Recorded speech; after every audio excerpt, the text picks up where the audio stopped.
This is Books for Breakfast, a podcast where we talk about books and writing.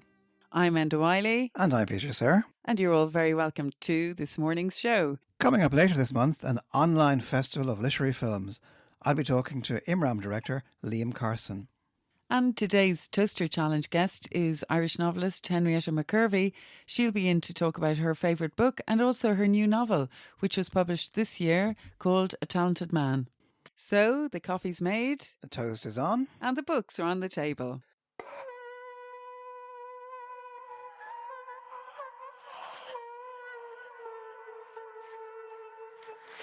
Marvna hen. Agus dá screatan ce chluiseach mé agur na angel.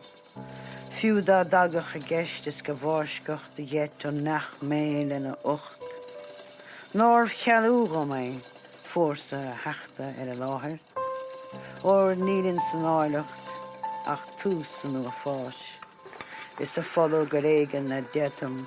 Is go déan dín a hiiscint gur sé leis an áilecht. Is gur nafis ar gurar navní. Fioch nach uafar go hangel. Stainam dar réir sin is slugam an gairim. Is sculfort na nasathe gíra. Ach, céad ar mara. Níor angel nar riine is na behí go chuireann ar rion and ní. Ceol ó Sean McKervey, Aistirchán le Morawakathy, Erna Duino elegies, The Huid Rilke. Music by Sean McKervey and Morawakathy's translations of Rilke's Duino elegies. Read by Darina Nichineja. Cuid han wonathe go éidir a litirthe na bliana is an éile litríochta IMRAM. The Irish Language Literary Festival, IMRAM, from the old Irish word for wandering or voyage or rowing about, has been a fixture of the autumn calendar for many years now. But obviously this year is a bit different with events pushed into the winter and pushed online also. So I asked the festival's director, Liam Carson, to tell us about the festival and this year's plans. So fáilte rud chuig an podcréile a Liam. Grimmy Margaret, Peter. Okay, so if I bit a chur ar an ólas faoin Vela, could you fill our listeners in first of all on the origins of this festival, how it came about and how long it's been going for, what some of your kind of personal highlights would be over the years? Yeah, well, IMRAM was founded back in 2004. Now, I was brought up speaking Irish. I'd always worked in the field of literature. I'd worked as a publicist for a number of Irish publishers over the years. And but I hadn't read much literature in Irish until around about the year 2004, 2003. In fact, I was in Donegal. I was with my girlfriend, Niamh. She was touring a show. I went into the bookshop of Vigis Gale in Glencolmkill, and I bought a few books of poetry. One of them was Srúch Teangacha, Stream of Tongues, by Belfast poet Garage McLaughlin. And I suppose, like a lot of people, I'd had the sort of my father had lots of books in Irish, but they would have been traditional sort of Gaeltacht literature. He read a lot of Shossav McGrena, Myra. He would have had books like in Talanach, Peg, and all the rest of it. And like I was growing up reading J.G. Ballard and Angela Carter and Frank O'Hara, people like that. And then what happened was that I started realizing that there was amazing stuff out there. It was very, very modern. You've got Michael O'Conneilla, you've got Alan Titley writing strange parables, you've Dachio Murray writing strange, almost Ray Bradbury style, fantastic literature in Irish. And then you start going back into the traditional stuff as well, and you start discovering that the magic is there. But then, I'd been involved in organising literary events for years, but I started realising there weren't that many, there was no Irish language literature festival. So I saw that there was this terrible gap and that there was no platform for the writers. That there were wonderful writers out there. And then the other thing is, if you're an Irish language writer, you don't get an awful lot of exposure in the media. There isn't going to be a full page interview with you in the Irish Times. That is the harsh reality of it. So we wanted to give a platform to Irish language writers. I then met Joe Woods, who was running Poetry Ireland at the time. He weighed in with support. He introduced me to Jack Gilligan and Dublin City Council. And then I met up with Forrest McGilligan, Deirdre Davitt was there. So all those people gave support. Gabriel Rosenstock came up with a name. Gabriel was a big force in IMRAM in the early days as well. So what we wanted to do from the start was to mix up things, music, visuals, that it wasn't just, yes, there is a place for just the lone voice on the stage or whatever, but we wanted to have production from the very start. We wanted to blend music. One of the early things that we did was the Gaelic Jazz Project, where I got poets and gave the work to jazz musicians who then created jazz music, to mix in with the poetry, and that was the approach from the very start. I know, because there are big events in the pavilion, aren't there? Usually every there have been up to now every year with music or translating, kind of, whether it's Dylan or Springsteen or. That took on a life of its own. Yeah. I'm a huge Dylan fan. Anybody who knows me, I'm totally obsessed with Dylan. I just said, well, let's translate Dylan into Irish. Gabriel Rosen, I gave the first song I gave to Gabriel Rosenstock was "Shelter from the Storm." I emailed it to him within 20 minutes. It came back in absolutely immaculate Irish. They Steve on Sturm, and then like a Rolling Stone, where they Clocher fan. Got a Sirr, somebody who did the gospel stuff as well. They Ul the Gonna Egan. And people actually said to me, "What a ridiculous idea! This won't work." And the thing about Dylan, that his stuff was drawing on the tradition. He was hanging about the Clancys. Liam Clancy spoke Irish. He actually absorbed a lot of that stuff. So the patterns of the songs were very easily rendered into Irish. And the Dylan project was brilliant. We had Liam O'Malley; his heart was in those kind of songs already. He'd already been singing Dylan songs on stage on his solo performances. So and then we had Steve Cooney on guitar and arranging the entire thing. And those shows just took, and they worked brilliant. One of the ones that worked brilliantly in Irish, actually, believe it or not, was Bowie, because I sort of went, is Bowie going to work in Irish? And I actually had people trolling me, sort of going, "Oh, you can't possibly do Bowie in Irish.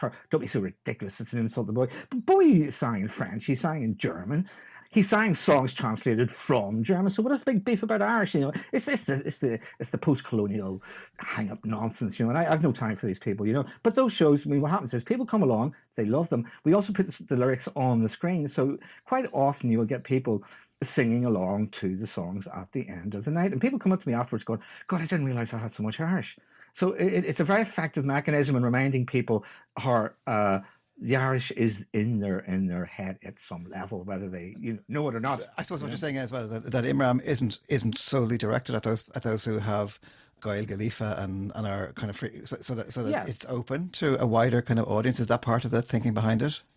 It is, yeah, it is. One of the things I feel that has been a tragic in Irish literary life over the past 20 years, and which one of the things that IMRAM has tried to address from the very start, if you go back to the time, say the time that you would have been a director of the Irish Writers' Centre, for example, I think there was much more of a traffic between poetry in English and poetry in Irish, between writers in Irish and writers in English. You had a lot more people who were writing in both languages as well. Michael Hartnett is an obvious example. Paddy Bush is another example.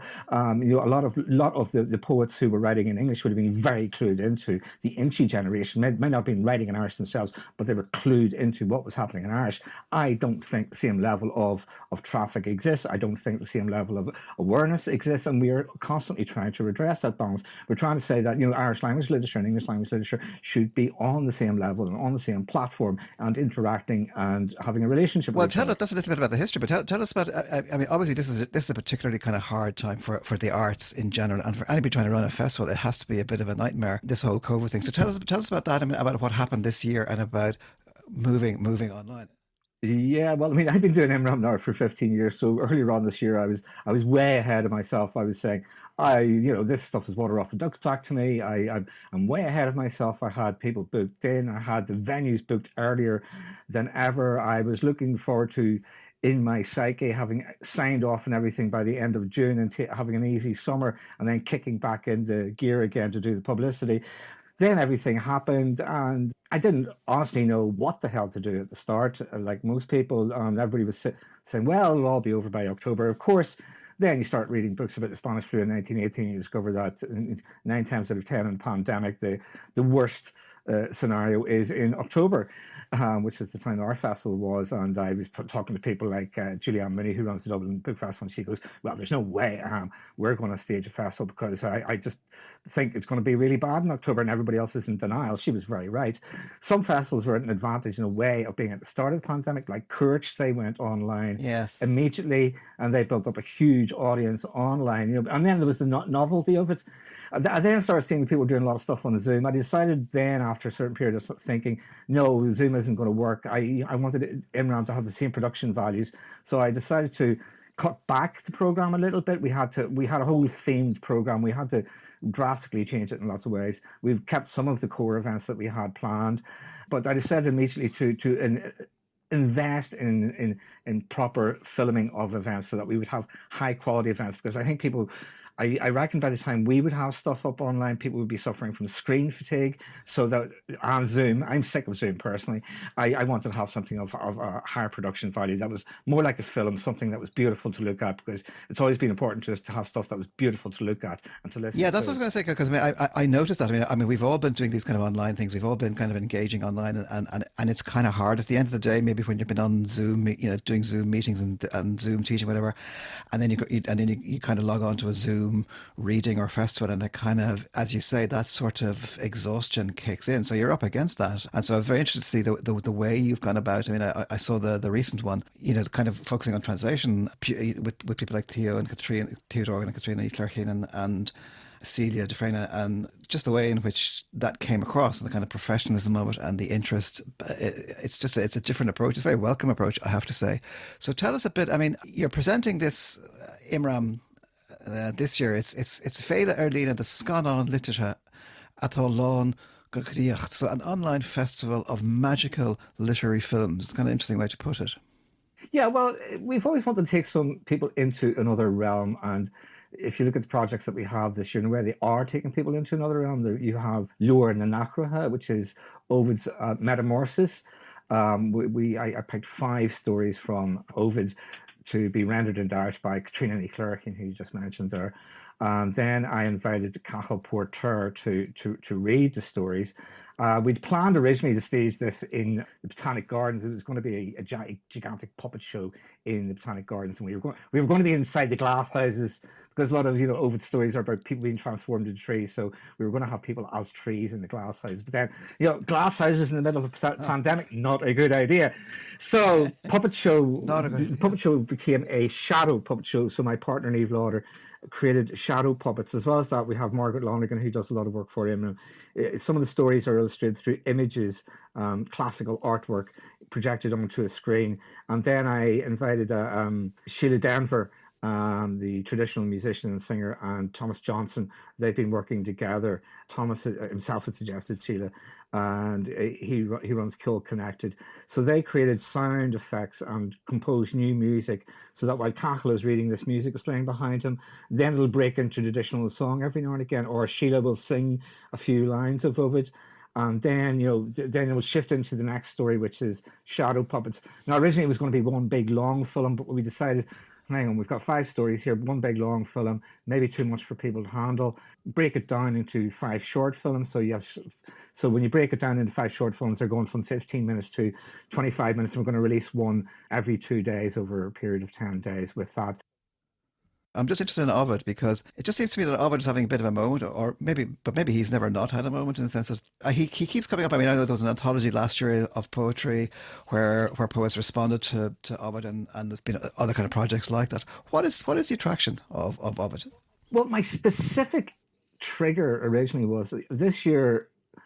Originally, I'd planned that every single event would be about climate change or about the destruction of the environment.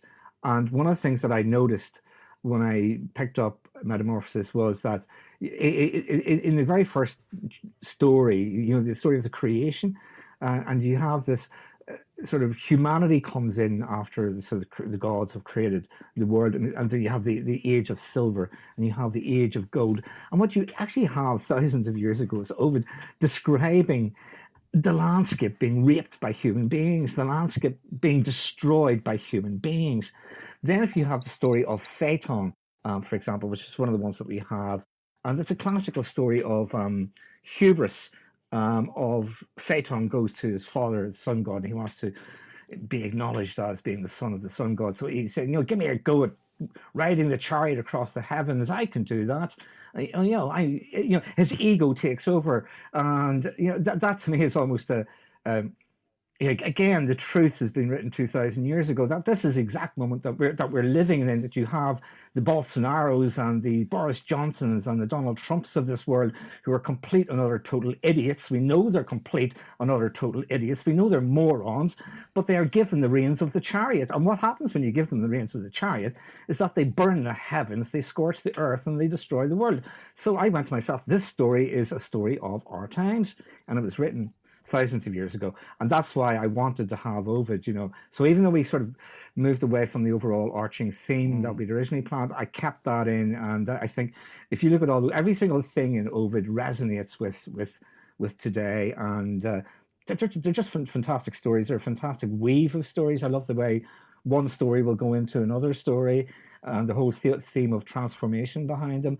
It's just stunning poetry. And I thought it'd be nice to do it in Irish as well, as simple as that, because it hasn't really been done in Irish before, as far as I know. Though, like Homer has been done. Just sitting there with pen in hand. These details will be on IMRAM's website as well, and we'll link to them on our own show notes at booksforbreakfast.buzzsprout.com as well. But tell us a bit more. I noticed, just looking at the programme, a couple of other things that jumped out at me. One of them was the Gaelic Garden of the Dead with McGillivray and Gary Gaelach Namarov. Who is McGillivray, and what is the Gaelic Garden of the Dead? I'd never heard of McGillivray until about 2 years ago, and I was in a bookshop browsing through the poetry section. I saw this title, "The Gaelic Garden of the Dead." I went, "That looks interesting." I took it out. I started reading it, and I was absolutely knocked back by it. McGillivray is the pen name of Kirsten Norrie. She was brought up speaking Scottish Gaelic. She sings in Scottish Gaelic. She's written these poems which are about the Gaelic tree alphabet, and then Mary Queen of Scots comes into the poems as well. So she delves completely into history, and she has narratives of animal, sort of people being transformed into animals, and there's spirits, and there are monsters, and there is the voices of humans, the voices of creatures. There is the Gaelic language, the death of the Gaelic language, but the endurance of the Gaelic language in Scotland. And she's also just an absolutely amazing singer. She has an ethereal voice. She has a deep grasp of where those songs come from. She's also a performance artist. She does originally, again, I'd planned to bring McGillivray over, and we were going to stage a live performance. And she's a filmmaker as well. She has amazingly beautiful films. I'd recommend anybody to go and look at her website. Her books are published by Blood Axe. If you go to the Blood Axe website, there's a lot of information about her there, and she's published a number of books with Blood Axe. And she's one of these writers who has a grasp of history, but there's something like alchemical about her writing as well. It's like an incantation. And so what we did then, was we've got Mark Lonergan to do images, and then Sean McErlean, the Irish jazz and avant-garde composer.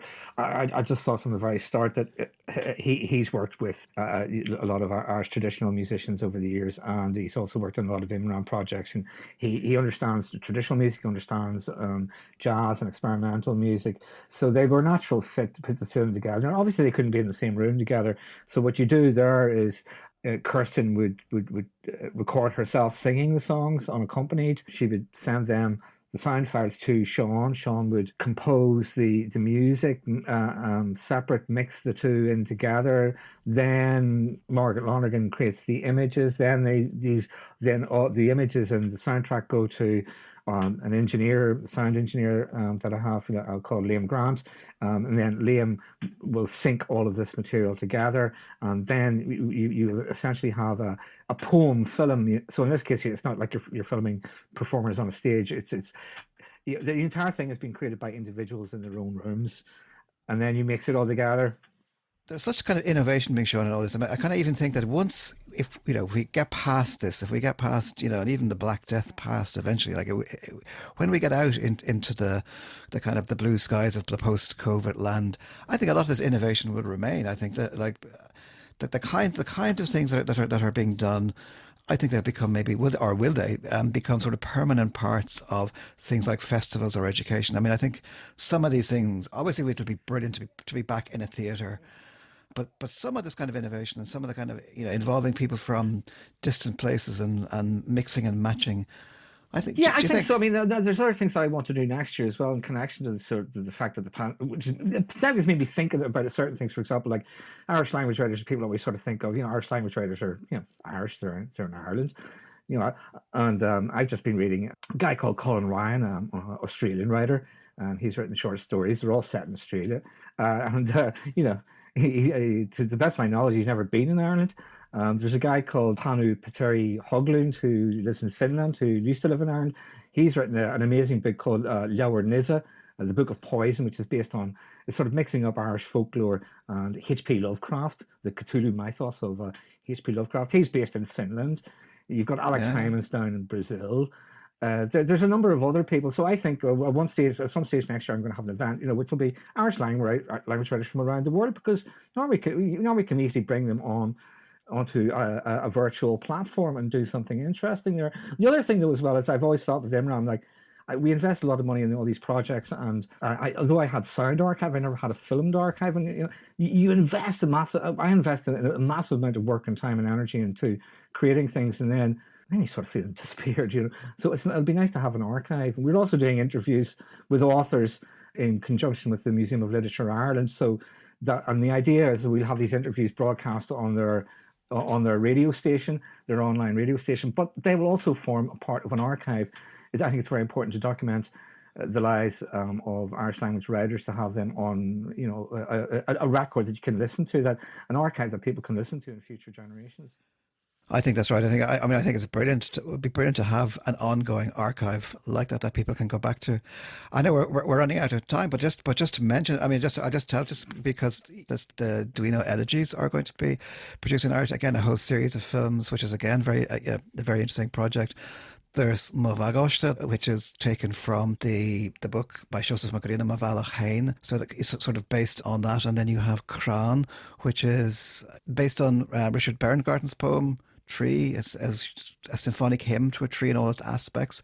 So you have a version of that by Gabriel Rosenstock and the involvement of all kinds of people in that as well. And so they're all happening in December on different dates. And I think it's the website, Liam, is www.imram.ie, isn't that That's it, yeah. We're also very active on Facebook. A good idea is to follow us on Facebook, but the full programme of events will be there at imram.ie, so you can see everything there. That's brilliant. So thanks again, Evelyn. I appreciate you coming in today to talk to us about that. And I strongly urge anybody listening to check out some or all of these really interesting films coming up this month. So that's IMRAM. And again, details will be at www.imram.ie or on our website, booksforbreakfast.buzzsprout.com as well. So thanks again, Liam. And we'll go out as we came in with music by Sean McKervey and words by Maura Wakathy from Rilke's Duino Elegies. This is the second elegy. Maravna do. Ofer gach angel. Is fósgur bóda mé álig me creach na canam bhór líthe a éandathe an anama sibse galidéhar an ghil leis an más. Car gáidir léthe ho baiis nar a hassé noras gnáthóige. An nach úd sár rihinach a gubse éadathe began dan móthar is méalathe scion dó dá réir sin. Ó gánach an ó gánaig, fémar a dhearc go fiefrithach eisian. Tá siúlach an tardangel bailach an trás an céimena áirithe nar dróna, le fánig fi spéir na réalt, fi mar plancathe lár, ag tuairgan ar gríthe fénig. Céan ní siú.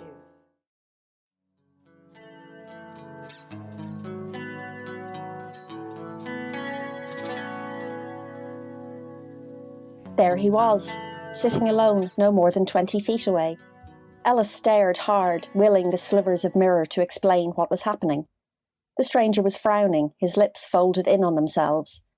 Ellis was aware of the tremor in his hand again, a nervy tug up his arm into his shoulder. He couldn't possibly be from the Prudential, could he? Surely that was long since over. Virginia had refunded the money paid out on Ellis's claim, fraudulently submitted according to the assessors, but what would those chumps know? The only other person who knew about that ghastly business was Uncle Freddie, but he was, thankfully, in America. Perhaps the man had been hired by a creditor. Was this how it happened? Arrested over a trifling sum? Ellis swallowed hard. How he hated the constant sensation that life was fracturing under his feet, cracking, collapsing. Any minute the ice was going to break, and his body would plummet through the hole into a bottomless, freezing lake. What next? If he went straight home and was followed, the man would know where he lived. But perhaps he already did, had trailed him from the house, in fact, and was playing this cat-and-mouse game to taunt him. "Excuse me." The man was beside him, one hand fumbling in his pocket. A knife! Ellis's fear, a vast foaming breaker, rose again. Every pointless moment in his life, every second of greed or avarice pricked him. Regret was blood-red and pin-sharp. The man tugged a balled-up handkerchief from his pocket and blew his nose loudly. A knife. Where was he, the Odeon? Ellis flushed, embarrassed by the intensity of his private melodrama.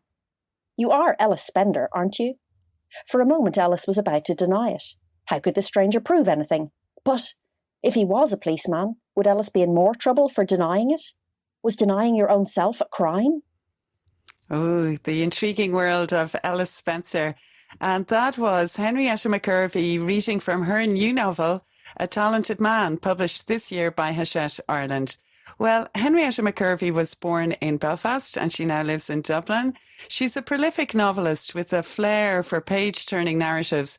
Since 2015, she's published an impressive 4 novels, all of them unique in their own way, all of them evocative and compelling reads, full of a natural wit and intelligence. They're abundant with imaginative details and they're wide-ranging in their choice of story. And just to give you a taster of some of these stories, her first novel, What Becomes of Us, published by Hachette Books Ireland in 2015, is about a young woman and her life-changing encounter with a former member of Cumann Amán, who for 50 years kept secret her involvement in the 1916 Rising. And her second book, The Heart of Everything, is the story of estranged adult children forced back together when their mother mysteriously disappears. And that was published in March 2016. She's a really prolific writer. And in her third novel, Violet Hill, published in 2018, post-war and present-day London is the setting for a book about 2 female detectives who live 100 years apart, but in the same place, Violet Hill, and that's another very clever page-turning read. Henrietta's recent novel, A Talented Man, was published this year, as I just said, and it really got absolutely great reviews. The Sunday Times said, Henrietta McKervey's brilliant new novel is all about stories. It's about the stories we tell regarding ourselves. Are we the hero or the villain of our own lives?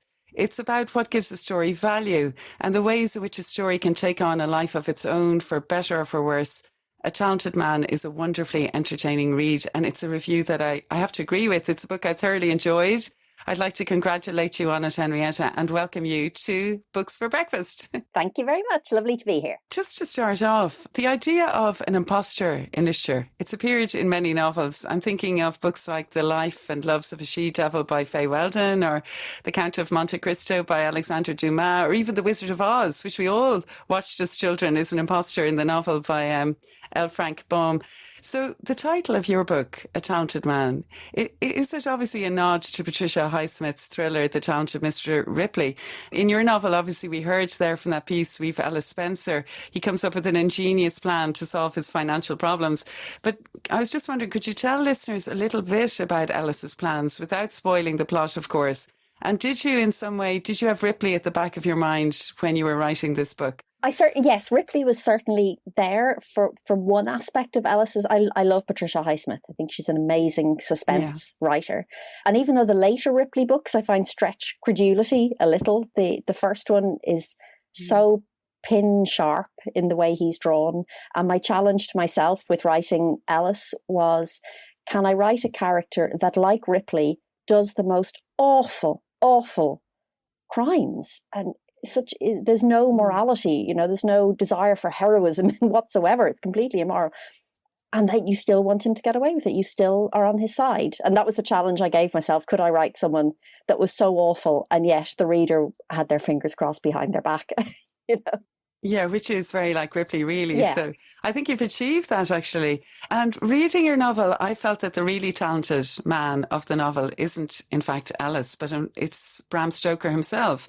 And Ellis is a forger of his work, but you as a writer, you were kind of a forger too, and I was just wondering, it must have been so enjoyable to mimic the style of Bram Stoker in the sequel, The Undead Count, that you wrote. Particularly I had such fun, yeah. Yeah, I mean, your styles are so different, so it must have been fun to get into that, was it? It was actually really liberating. I mean, Dracula, the book, it's a bit of a messy beast, really. In some ways, it's sort of all over the shop, and there's loads of things going on in it, but there's an energy to it. And the way it was so preoccupied with the things Victorians were preoccupied with, like agency and lack of meaning and lack of power and keeping power and like so many things and invasions, and that I just found it was so, and also the contemporary technology that Stoker adopted at the time, that he was really interested in telegrams and phonographs and recordings and, even using contemporary typewriters. So there was a lot of scope within it to sort of let loose a bit. And in fact, I wrote way more of the Undead Count than I needed to use. I just enjoyed it so much. I actually worked out a plot for it and then just wrote sections of it, that I used in the book. But that was hugely much more enjoyable. I thought that was going to feel like a bit of a chore, to be honest, or sort of a more challenging part. But it was actually really liberating to write it. It was a total surprise to you. That's interesting. Your novel comes with a host of other characters too. It's not just Ellis. There's his, I think it's fair to say, quite beleaguered mother, Virginia. She was once friend to Bram Stoker and his wife. And then there's the uncle, an absolute chancer, the impresario. Anyway, he himself, stacks up a large amount of debts, and he's escaped to LA in Hollywood. Very exciting. But they add a great energy to the novel. I was just thinking, as a novelist, you seem very ordered. It's well structured, your novel, and they're there for a reason, aren't they? They're there to help him in a way access material, isn't that right? Or is that why you intended them to be there? Could you just talk a bit about them? Yes, I suppose. I mean, he needed to flesh out his world. Like, we need to understand, especially because Ellis is such a damaged character, we need to understand what's happened to him. And, some of that you get a sense of through the book, and some is more of a reveal later on that you understand what's happened to him.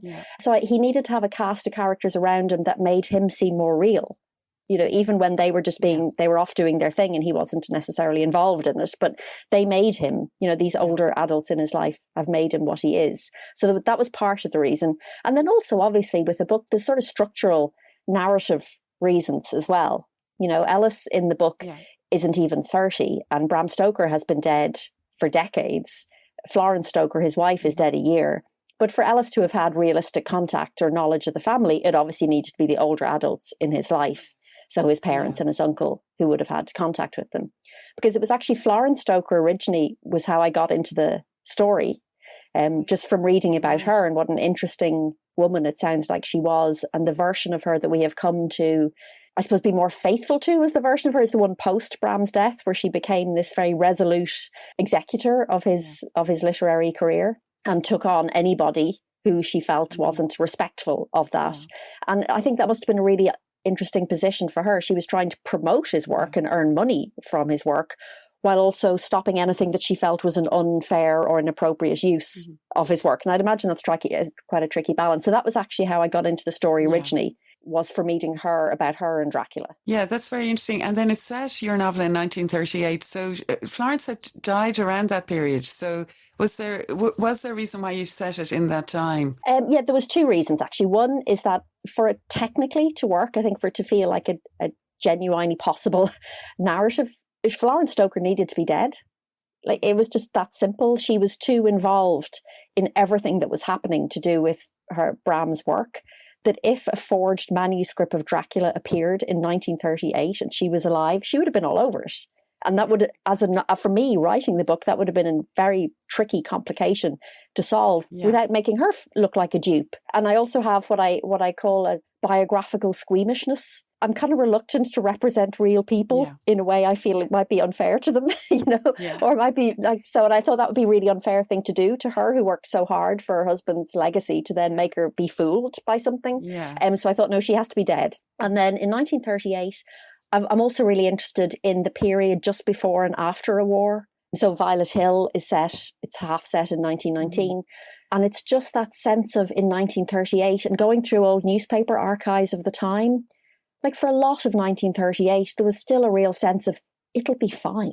That's fine. How could that possibly happen again? There couldn't possibly be another war. We've just done that, and people genuinely not believing that it could happen. So the period that we now look back on as that period just before the Second World War, to them was 1938. It was the years after the Great War, which could never happen again. That's why we call it the Great One. So I was really interested, well, what did it feel like to live then, you know? And being able to bring in Dracula and the Undead Count, you have that sense of the vampires massing in the east. You have the sense of this massive disquiet starting to build. And of course, in Europe at the time, it's much more than disquiet, but the perception of it for a lot of people, especially of Ellis's generation and place in society, they didn't see it for what it was at the time. So I was really... So the ominous arrival of war is paralleled with the arrival of the ominous Dracula. Yes, exactly. So it's kind of, they're both parallel. It's a very imaginative idea. You must have been really pleased when you got that moment of inspiration that you entered it through Florence's world and then this whole other world opened up. It's quite exciting writing a novel. It really is, actually, yeah. And when little things like that sort of pop and fall into place, and there are just these connections you could never have figured out in any other way, but from just picking one thread and just, you know, pulling at it. And then I found Bram, like a mapping. Exactly. And then I found Bram Stoker had written a book in 1910 about famous imposters, because he was fascinated by forgery and imposters. And so I thought, okay, that's perfect. It's all connecting. And of course, the Lyceum Theatre as well, it's very integral to your novel. And it's also in Joseph O'Connor's novel Shadowplay, which is also about Stoker. I know they're both entirely different novels, but I could just see reading it how the Lyceum Theatre would attract the imagination of two novelists. So do you want to talk about that? In a way, it's kind of an extra character in the book, isn't it? Yeah, it is. And I suppose it's such an important space in the book, but it also is doing, and this did happen in 1938, the theatre was briefly converted to a cinema, which I have is in the book. And I thought that was really interesting then at the time, that theatres, which had been so critical for entertainment and so important and had such a place in the lives of, admittedly I would say middle class and upwards people more so, like somewhere like the Lyceum, but then they were all being switched over to cinemas. So they were doing a different job entirely. They were showing American movies mainly, they weren't even local. And I just thought that was another little how the outside world was infringing on it. And in the case of the Lyceum, it ended up being a complete failure because the guy who was running it at the time couldn't get rights to show any movies. And it was converted back to a theatre almost immediately at great expense, which I just found like a really interesting little added detail. But the idea of having also my characters wandering around a theatre when it's not in use. What is it if it's not in use? It's just this big, slightly creepy building. Yeah, perfect for a novel. Yeah, exactly. And then what I also enjoyed about this book is it brought me back to other books, which I always think is a good sign when you're reading a book. It inspires you to read more. So I was thinking of books like Moonstone or The Woman in White by Wilkie Collins or Carmilla by Sheridan Le Fanu, or even the Gothic in contemporary novels like Sarah Perry's The Essex Serpent. So I was just wondering, were you always a fan of these kind of novels? Yes. Yeah, for sure. Contemporary ones, say Rebecca and now Sarah Waters, I think does that Gothic, like also more contemporary Gothic as well as I think her Victorian novels are fantastic. Yeah, anything with that. The more vampire or monstery it gets, actually the more I back away. But that sort of creepy sense of Gothic in real life, I find can be absolutely terrifying. Yeah, so I think that's a great place to go. And it's a great place to write as well. It's really intriguing to try and pull off that job of making that convincingly scary, I think is a real challenge. I think you've achieved it in the book. I really enjoyed it. And then just finally at this section of the interview, I was just wondering, it's a very strange time for you to have brought out a book in the middle of a pandemic. But at the same time, I'm just wondering, did it inspire you, the quietness of the city? I know you live in the centre of the city, close enough anyway to the city. Did you find that quiet time inspired you to get writing again and getting on the move with a new book? Have you anything on the go at the moment? I do have something on the go, which I did write. I started kind of late spring, early summer. Overall, I found it really tricky to write. You just have this feeling that your head is so full with other stuff. And I find it even hard to unpack what all of that other stuff really is. And it was gorgeous walking around the city when it was so quiet. Like myself and my daughter went out on our bikes. We were cycling because we were R2K. When it was the 2K lockdown, Grafton Street was kind of the edge of R2K. So we'd cycle in around Stephen's Green and we could look at buildings and things you couldn't see normally when it was busy. And one day I said, let's cycle down Grafton Street, and we were the only people. And so that was kind of nice to be able to do things like that. And I would hope to give her a positive memory of all of the situation. But overall, I just found it really hard to work, actually, to get into anything. Well, hopefully when things open up, we'll all be liberated into writing new stuff again. Yeah. So let's move on then, Henrietta, because thank you for that and talking about your book, A Talented Man, which, if anyone hasn't read it, I really urge them to. And we're going to move on now to the Toaster Challenge, where Henrietta is going to talk about a book that's really touched her for 2 to 3 minutes, and it's about the length of time it takes to make a slice of toast. So Peter is going to get the bread ready, and we're going to put it down. And are you ready, Henrietta? It's 1, 2, 3, and off you go. My tatty paperback copy of Anagrams was published in 1988, but I didn't buy it then. It was probably in the early 90s. I was a fan of Nick Hornby because Fever Pitch was published in 1992, and I came across something he'd said about this amazing American writer called Laurie Moore, who I'd never heard of. So in The Way You Do, or maybe The Way You Did Then, I went into town and bought the first book of hers I found, Anagrams. And it's nearly 30 years later, and I'm still glad that I did. It's described as a novel, but it really pushes back against that description. It's closer to a novel in short stories and also its own thing entirely. I think it's really quite special. Protagonist Benna Carpenter makes anagrams out of words, but also out of life. In the first chapter, Escape from the Invasion of the Love Killers, she is a nightclub singer who lives across the hall from Gerard Maines. He teaches a sort of aerobics to preschoolers. She drinks a 6-pack of near beer for breakfast every day and jadedly mentions a husband killed in a car crash. In the second chapter, Strings Too Short to Use, the chapter names actually support my not really a novel theory, I think. Benna is an aerobics teacher and in a relationship with a musician called Gerard, who has moved into the apartment across the hall from hers in a living together, not living together compromise, or as Benna puts it, his way of appeasing my desire to discuss our future. In the third, Yard Sale, a tired lounge pianist called Gerard is moving to start law school in California. He is taking his dog, but not his girlfriend, Benna. I know what will happen, Benna thinks. He will promise to write every other day, but when it turns out to be once a week, he will promise to write once a week. And when it becomes once a month, and even that's a postcard, he'll get on the phone and say, Benna, I promise you, once a month I'll write. He will start saying false, lawyerly things like, you know I'm extremely busy and I'm doing my best. He will be the first to bring up the expense of long-distance calls.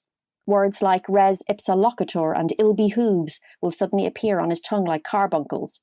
He will talk about what some other people said and what he and some other people did.